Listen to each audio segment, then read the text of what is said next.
Anyone and everyone who plays the Pokemon TCG plays with different goals in mind or a different reason on why they play the game to begin with. For some players they might be looking to make new friends by joining the hobby, for others they might be fans of the video games or the entire franchise in general. Others, such as myself, might be looking to try a different card game from the ones they are currently playing, or want to try and dip their toes into trading card games. But for the large majority of the player base, it's the money. The Pokemon TCG is one of few trading card games that offers cash prizing at its higher tier tournaments, specifically regionals, international championships, and the world championships. Depending on where it's being held, as in some countries they don't allow cash prizing due to gambling laws, these regionals will normally be relabeled as special events. Any event that does offer cash prizing means the higher you place in the tournament, the more cash you will receive, minus tax and then converted into your country's currency, because for some reason they always pay in dollars. However, the Pokemon TCG didn't always offer cash prizing, and instead prizing consisted of booster packs,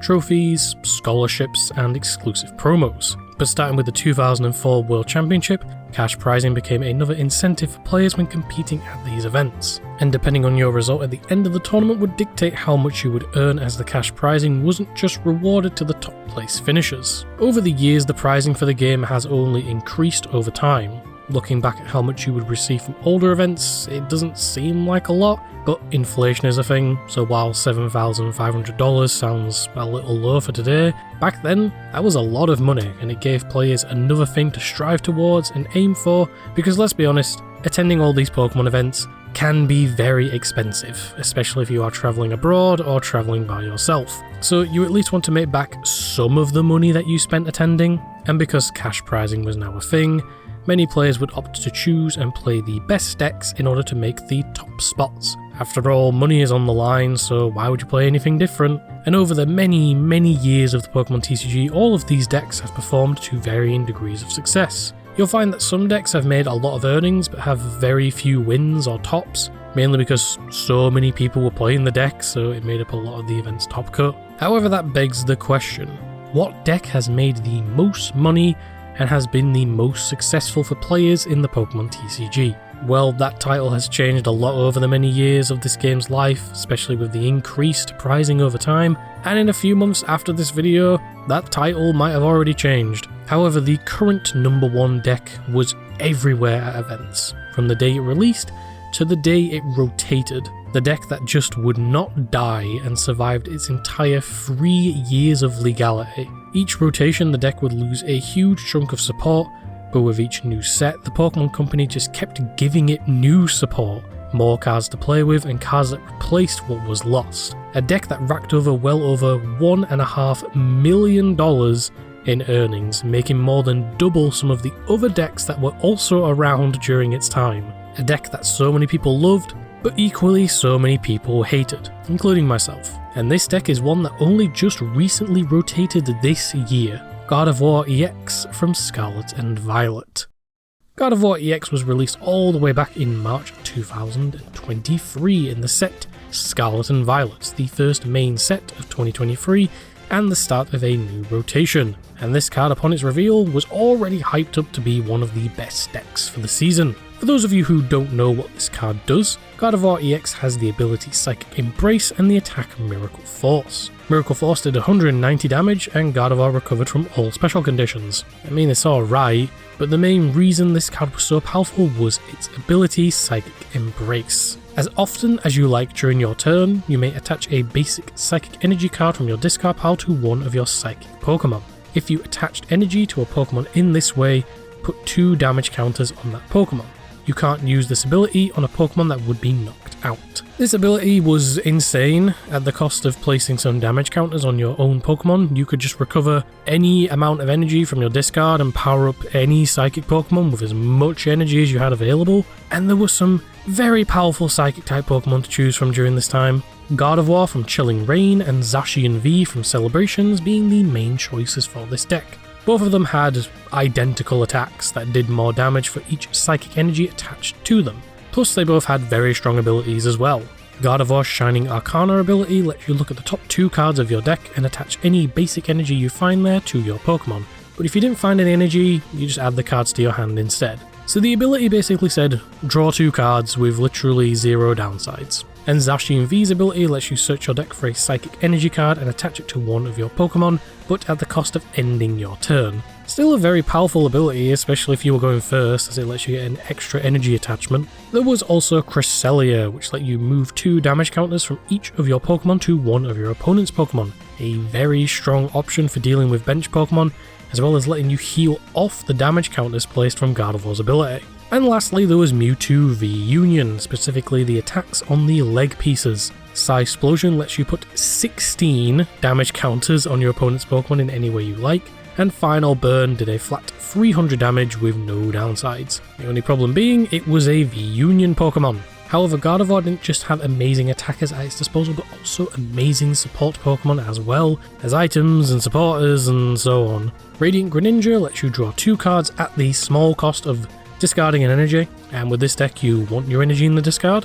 Fog Crystal can search for a Psychic Energy or a basic Psychic Pokemon, including basic V and EX Pokemon, but by far the best support card and just best card in the deck altogether was, funnily enough, the mid-stage evolution Kirlia, specifically Kirlia from Silver Tempest. Its Refinement ability lets you discard a card from your hand and draw 2 cards. This one card did so much for the deck, allowing you to further fuel your discard with energy or just discard useless cards later on in the game, like Battle VIP Pass. With so much draw power, you could just get your deck as thin as possible, then evolve into your Gardevoirs, and just start taking KOs with your single prize attackers. Plus, the deck could also play Level Ball, allowing you to just search Kirlia and evolve it and just start drawing through your deck. The deck's first tournament showing was EUIC 2023. In a format with Lugia V-Star, Lost Box and Mew Genesect running rampant, Gardevoir did very well for its first showing, managing to snag 2nd place, being piloted by Tord Recliffe, as well as taking 1st place in the senior division.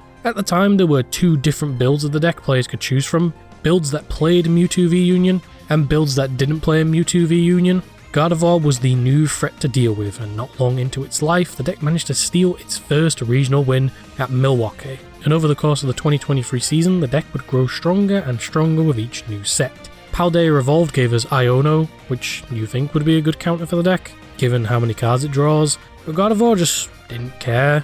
Once you had your Gardevoir EX set up, you were off to the races. This set also gave the deck Reversal Energy, which could be slapped onto Shining Arcana Gardevoir, giving you 3 extra energy cards if you were behind on prizes, which ended up making this build of the deck a lot more popular, seeing as your energy attachment for turn didn't really matter that much in this deck. Top after top, win after win, all the way up to the final tournament before the World Championship, NAIC, where the deck didn't win, again.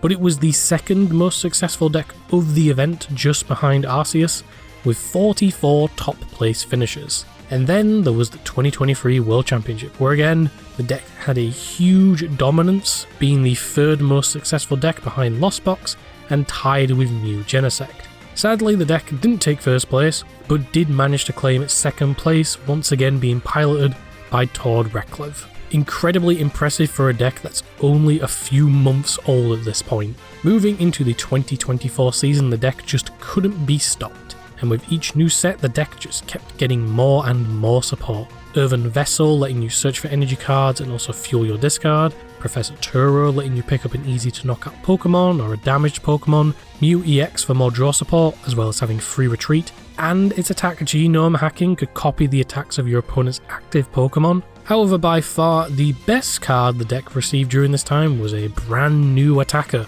Screamtail from Paradox Rift. Its Roaring Scream attack does 20 damage to one of your opponent's Pokemon for each damage counter on itself. By using HP boosting tool cards such as Luxurious Cape and Bravery Charm, you had a very strong 1 prize attacker to go alongside Shining Arcana Gardevoir. However, the 2024 rotation was on the horizon, and this rotation would be incredibly impactful for Gardevoir, removing a lot of key support and consistency cards such as Level Ball and Fog Crystal, but the biggest hit the deck would receive is losing its most powerful attackers, Shining Arcana Gardevoir and Zacian V.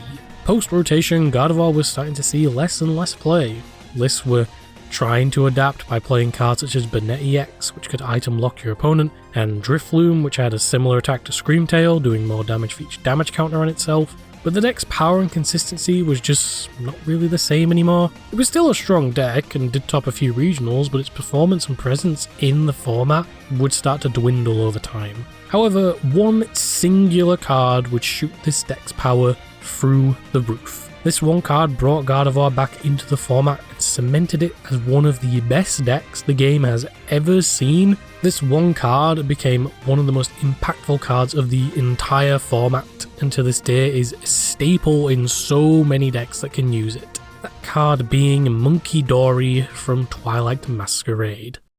Monkey Dory has by far one of the strongest abilities in the game, Adrenabrain. Once during your turn, if this Pokemon has a dark energy attached, you may move up to 3 damage counters from one of your Pokemon to one of your opponent's Pokemon. For Gardevoir, this was incredible. The deck already didn't care about its manual energy attachment, seeing as you could just get all your energy from the discard, so you could slap a dark energy onto a Monkey Dory and just move off the damage you take from Psychic Embrace and throw it onto one of your opponent's Pokemon instead. Not only did this help with taking one-hit KOs, but you could also just knock out something that was already damaged, knock out a low HP Pokemon on the bench. This one card broke the deck, and Liz started playing multiple copies of Monkey Dory, if not maxing out on 4 copies of this card. Plus, Monkey Dory was a Psychic type, so you could also just use its attack Mind Bend, which does 60 damage and confuses your opponent's active Pokemon, making it so they either needed to retreat into a different Pokemon or attempt the 50-50 coin flip in order to attack. NAIC 2024 was Gardevoir's big return to the game, and while it didn't win the event, it was the most successful deck at the event, taking 62 of the top place finishes. However, moving into the 2025 season after Worlds, the deck was still around and won a few regionals here and there, but as new sets were being released, the deck just stayed the same. Like, nothing really changed and new cards just couldn't be used in the deck. And because of this, the deck was very flip-floppy during this time, dropping off, then coming back, and then dropping off again. With the release of Badoo in Prismatic Evolution, the deck did start to see more prevalence in the format because Badoo was just that strong of a card, and Gardevoir didn't really care about being item locked because you could evolve into Curlier and draw cards. But that wouldn't be a thing anymore, as the 2025 rotation was fast approaching, and this rotation would be removing the last chunk of Sword and Shield sets from the game, which means Gardevoir would be losing Refinement Curlier, another incredible piece of consistency. Despite this loss, Gardevoir was not going anywhere. This deck just refused to die, as the sets that were being released during the 2025 season would give the deck some of the best support it has ever seen, as it would go on to dominate every event of the year. Journey Together didn't give Gardevoir a huge amount of support, but did give the deck the best answer to what was hyped up to be the best deck of the format, Dragapult, that card being Lily's Clefairy EX, with its Fairy Zone ability, which gave all of your opponent's Dragon-type Pokemon a 2x weakness to Psychic-type Pokemon, meaning that you could now very easily one-shot a Dragapult. Plus, Clefairy itself had a very strong attack with Full Moon Rondo, which dealt 20 damage plus 20 more damage for each benched Pokemon, both yours and your opponent's, meaning if both players had a full bench, you could hit for a max of 220 damage, enough to knock out a lot of Pokemon in the format. With Refinement Curlier gone, Liz started leaning more into Rare Candy, while also playing a few copies of Curlier from Scarlet and Violet, since Badoo was a thing running around. Despite this, Gardevoir would go on to absolutely dominate the 2025 season, winning Atlanta, Monterrey, Seville, Johannesburg, Santiago,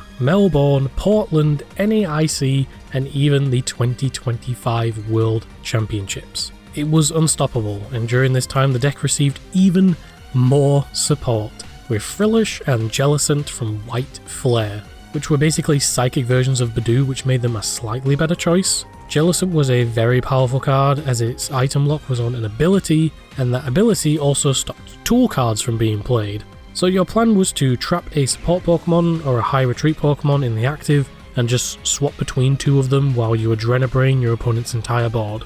Not every list played Frillish and Jellicent, meaning the deck had 2 variations you could choose from, very similar to when Gardevoir was first introduced. Moving into the 2026 season, the deck stayed relatively the same and still continued to destroy the competition at so many events. Some lists did start throwing in a copy of Mega Gardevoir from Mega Evolution, but it quickly got dropped as it wasn't really needed. But one card that did catch on was Mega Diancie, released in Phantasmal Flames. Its ability reduced the damage it took by 30, and its attack let you discard 2 energy from itself to do 120 damage for each one discarded. This card was very good, seeing as Zoroark was about to become very popular with the release of Zekrom, meaning you would need 2 damage boosts in order to knock it out, making it a very good counter against that deck.